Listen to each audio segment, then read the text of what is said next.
A'udhu billahi minash shaitanir rajim. Bismillahirrahmanirrahim. Assalamu alaikum à vous tous. Et merci de votre patience et de votre indulgence.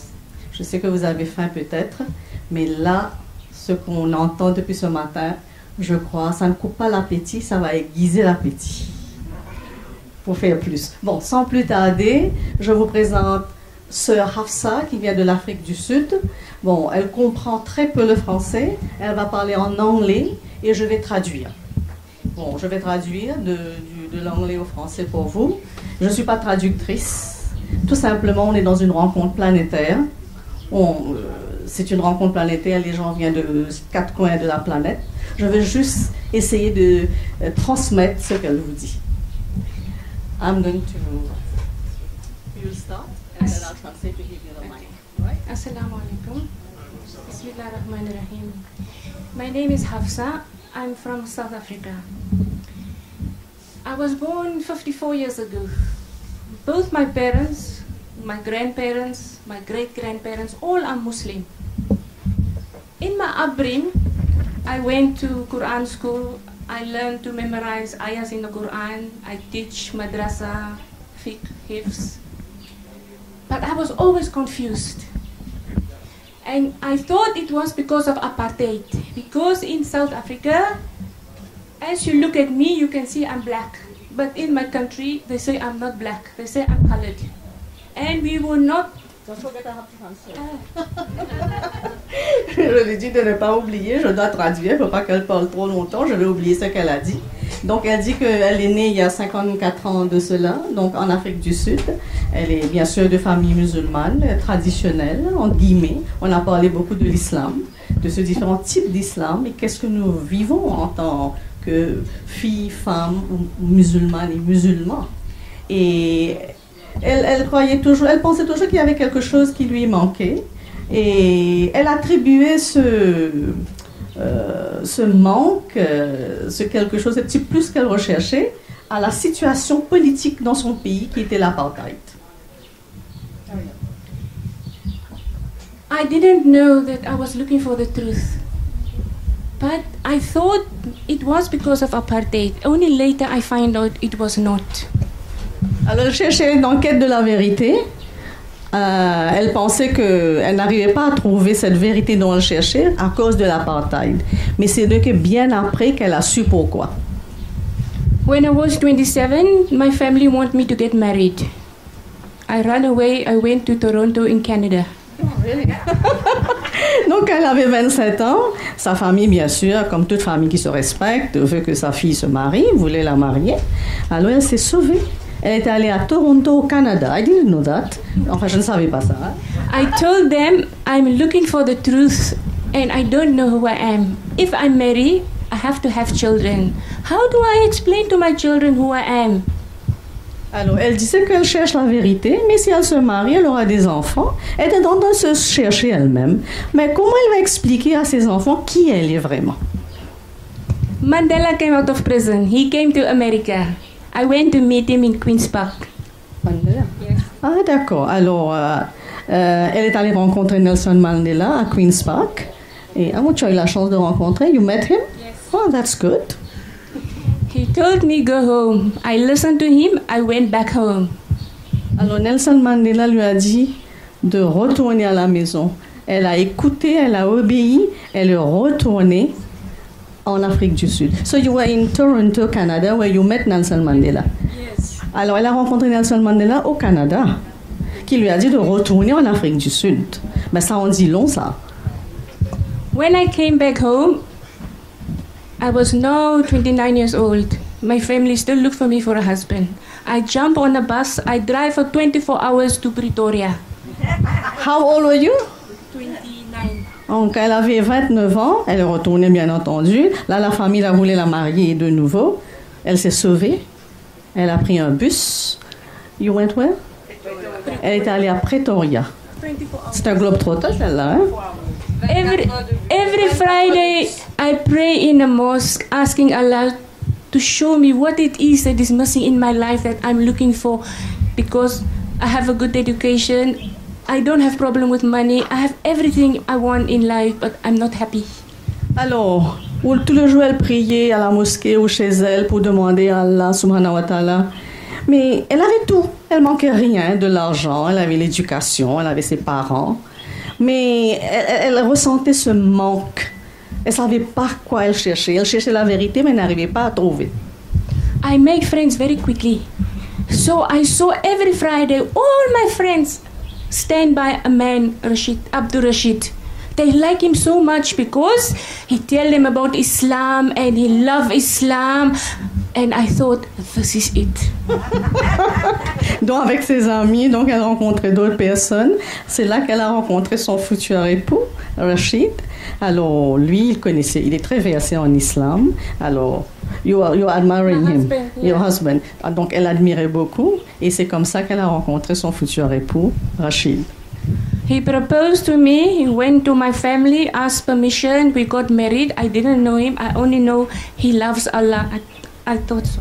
Bien sûr, il lui a demandé un mariage, d'aller voir sa famille. Elle a accepté. Elle ne connaît pas, elle n'avait jamais vu avant, sauf quand elle l'a rencontré. Elle a dit oui, j'accepte de vous épouser, juste parce qu'il aime Dieu, il aime Allah. After 2 children, I am still looking for the truth. Donc après son mariage, ça c'est l'autre amour qu'elle a vécu dans le couple.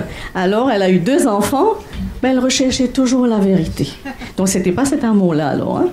That wasn't the love. But I never tell my husband that I didn't find the truth and that I thought he was the truth that I was been looking for. Until one day he came out in our marriage. Every Sunday, Saturday and Sunday, we went from sheikh to sheikh to sheikh. We went to different sheikhs for knowledge, trying to find out what is the true way to Allah. Donc en 2009, un peu partout dans le monde, Cheikh Ali Ndao leur a demandé de quitter Pretoria, de chercher un terrain, comme on a fait à Maurice, comme on a fait ici.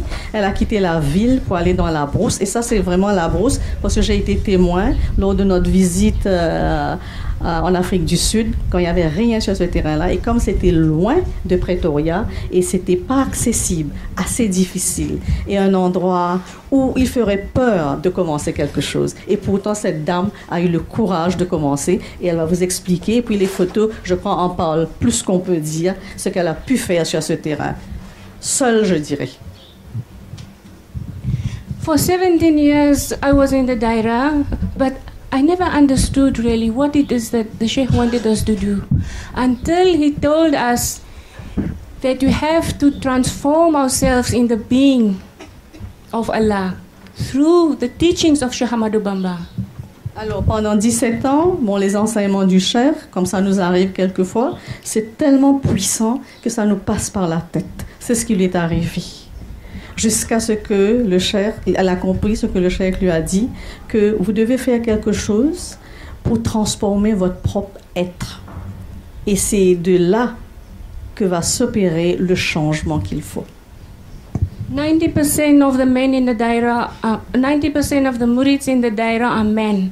And all of them said, it's not possible in that bush, there's no way we can build a Daira there. Alors, 90% des Mourides, des disciples, sont des hommes.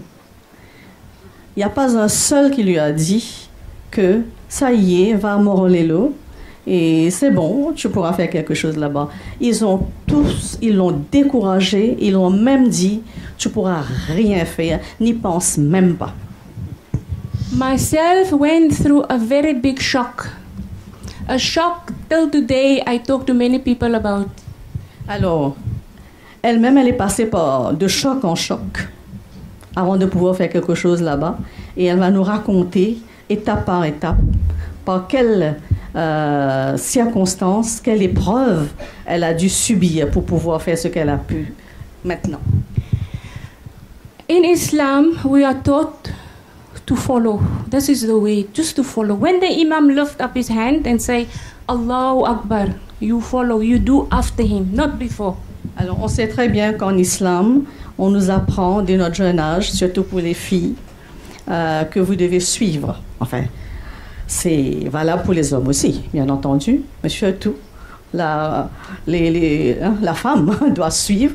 Et elle, en tant que femme, et les filles, un peu comme elle a donné l'exemple de l'imam, quand on dit Allah Akbar, tout le monde suit, tout le monde fait ce qu'il fait. Maintenant, pour une femme, elle, de prendre une décision, vous pouvez imaginer à quel point ça a été difficile. In Muridia, it is the same. You follow your master, you follow what your sheikh want to do. And it is the sheikh that said we have to do a dara there, we have to do it.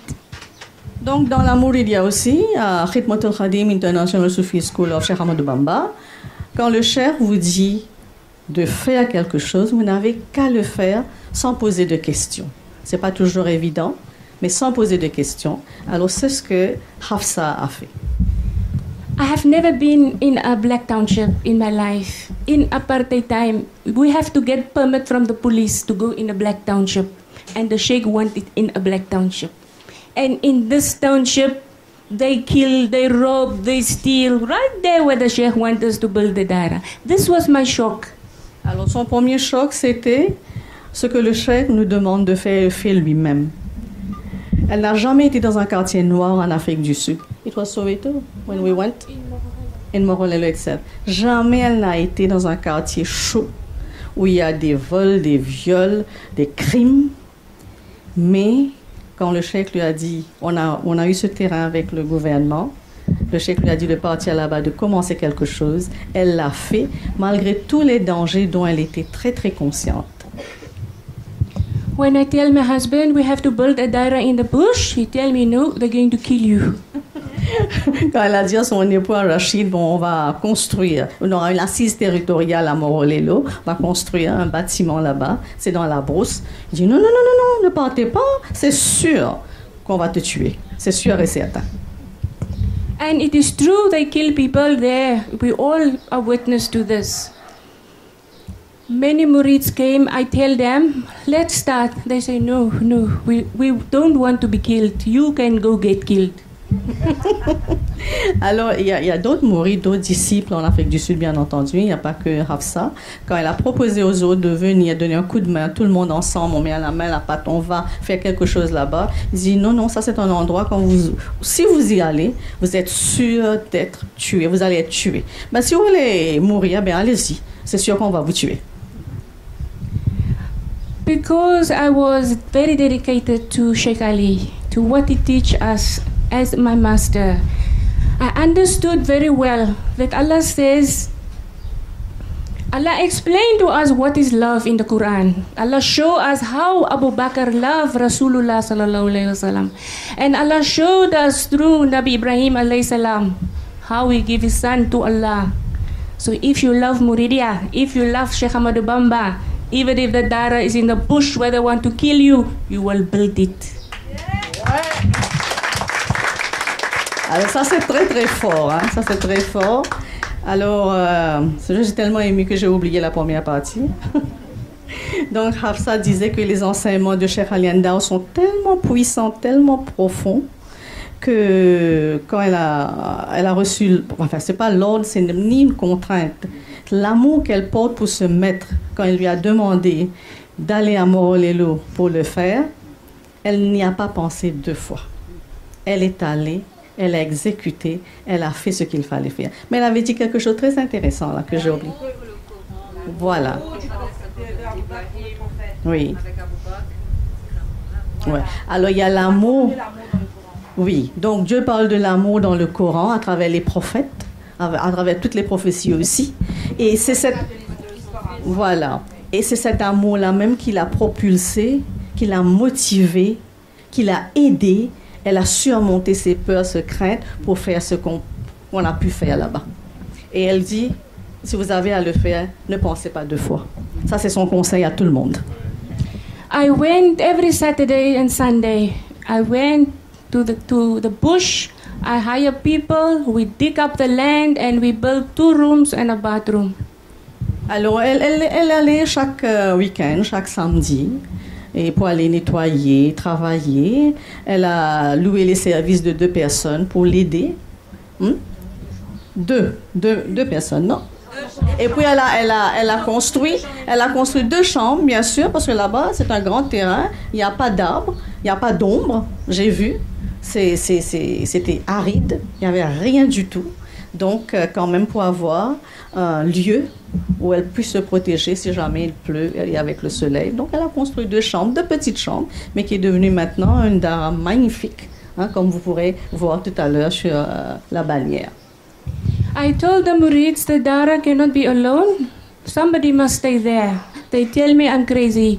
So I go there, I pack my clothes, and I wanted to go to the Daira. Alors, bien sûr, comme toute bonne chose, toute action a une réaction. Quand elle a voulu aller là-bas pour continuer le travail, alors elle a dit aussi, bien sûr, seule, elle ne pourra pas peut-être faire le travail. C'est elle qui a pensé que seule, elle ne pourra pas faire le travail, quoi qu'elle l'a fait. Alors, les gens lui ont dit, ben, tu perds la tête, hein, si tu veux partir, vas-y, vas-y. Alors, elle a fait ses bagages, elle a quitté Pretoria, elle est allée s'installer là-bas, dans ces 2 petites chambres qu'elle avait fait construire. But it was Allah who was testing my love for Sheikh Ahmadou Bamba. Alors, bien entendu, d'après Hafsa, ce qu'elle a dit, et c'est vrai, c'est Allah qui l'éprouvait dans son amour pour Cheikh Ahmadou Bamba. My husband called another sheikh and they stopped me. They told me a woman must listen to her husband. Bien sûr, Rachid, son époux, a appelé un autre maître, un autre cheikh, bien qu'il rencontre Cheikh Ali, et très souvent, je sais, il est déjà venu au Sénégal, il y est resté pendant plusieurs mois. Alors, il a demandé à l'autre cheikh son opinion. Il dit non, non, la femme doit suivre son mari, doit l'obéir et l'écouter. When you love something, it is like it's calling you. But a spiritual love is something that calls you. So I could feel Sheikh Ahmadou Bamba is calling me to this place. And after a few weeks, I hire a truck, I hire a trailer. Again, I'm busy moving to the Daira. Elle dit quand vous avez l'amour et la passion pour quelque chose, c'est comme si cette chose vous attire tellement que vous ne pouvez plus résister. Un peu comme les gens avec la drogue, je suppose.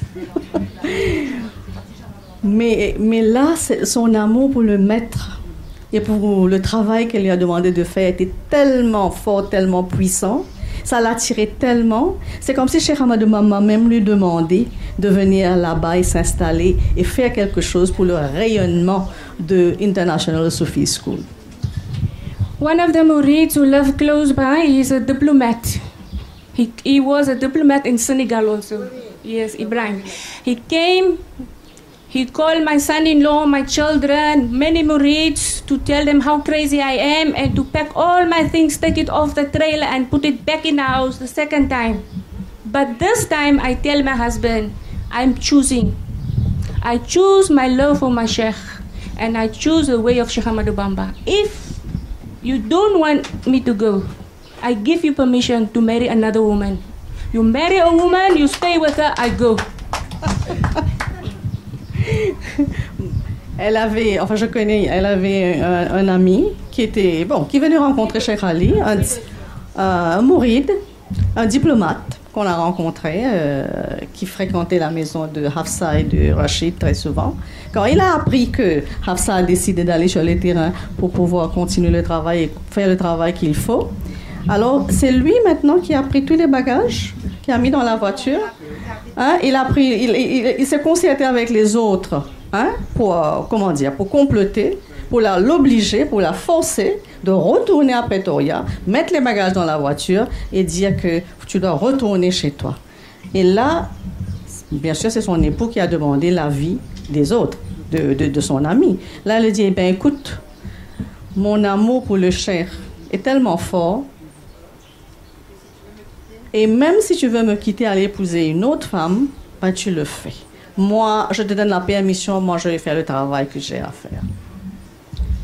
I'm now going to brief you in the 4 years that we are there in the Daira, in the bush, what we have accomplished. What we have accomplished. Tout à l'heure, vous pourrez visiter ce stand, on va vous expliquer. Donc pendant ces 4 ans, quels sont les travaux qui ont été faits, qu'est-ce qui a été fait là-bas à Montréal. Comme ça, pour permettre aux autres aussi de venir expliquer un petit peu ce qu'ils font au niveau de leur pays. We'll thank. Okay, let me just say something. Yeah. Sheikh Ali said I must tell them. I was working at one of the biggest universities in South Africa. By profession, I'm a credit controller. I worked with the money of the government. Bon, elle travaillait dans une université et then just tell me, I'm going to translate. Quick. University of Technology. OK. One of the biggest universities in South Africa. Elle travaillait dans une des plus grandes universités en Afrique du Sud, université de technologie. And then what happened? I gave up my job to work for the dad. Voilà. Elle a quitté son travail pour venir travailler à la DARA. Elle a fait un choix. And when I was working, I earned a lot of money, but it didn't give me happiness. This gave me. Bien sûr, quand on travaille, on a de l'argent, on a un salaire chaque mois, mais ça lui faisait... Enfin, elle sentait qu'elle manquait quelque chose, bien qu'elle avait de l'argent. On dit l'argent c'est le bonheur, mais elle trouve que c'était pas le bonheur pour elle. Ouais. Maintenant, elle n'a pas d'argent, mais elle est plus heureuse. Yeah. It's okay. Ben, on aurait aimé remercier Sœur Hafsa pour son témoignage. Vous pouvez visiter le stand, on va vous expliquer après. OK? Tout à l'heure. Je vous remercie de votre attention. Merci beaucoup. Bravo, Madame Hafsa. Mais je peux demander quelque chose? Je peux vous demander quelque chose? Très franchement, je vous demande solennellement, Sona Aïcha, je voudrais tout ce qu'on a entendu ce matin, ces témoignages-là, qu'on en fasse un livre. Amina, nous, je vous en prie. Parce que très franchement, hein, tout ce qu'on a entendu ce matin comme témoignage, non, je vous en prie, il faut qu'on en fasse un livre, Inch'Allah. Voilà, ça je vous le demande solennellement. Merci beaucoup. Sans plus tarder, oui, on passe à Fatima. On passe donc à l'île de la Réunion. Et nous sommes réunis